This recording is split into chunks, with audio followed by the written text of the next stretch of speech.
আল্লাহ পাক বলে, জগতের মানুষ রে, ওই কঠিন কিয়ামতের দিনের ভয়াবহতা সম্বন্ধে তুমি শুনো।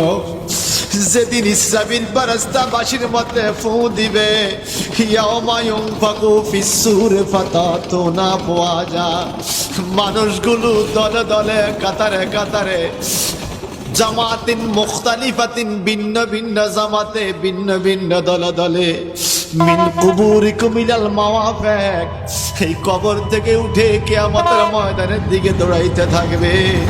আল্লাহ বলেন, ওয়া ফুতিহাতিস সামাউ ফাকানাত আবওয়াবা, এত জোরে চিৎকার হবে, এত জোরে সিংহায় ফু দিবে আল্লাহর ফেরেশতা ইসরাফিল আলাইহিস সালাম, আসমানগুলো ফাটল ধরবে, আসমান দরজা হয়ে যাবে, ভেঙে ছড়ে যাবে। ওয়া সুয়্যিরাতিল জিবালু ফাকানাত সারাবা, এত বড় বড় পাহাড়গুলো দুলার কণার মতো ঘুরতে থাকবে।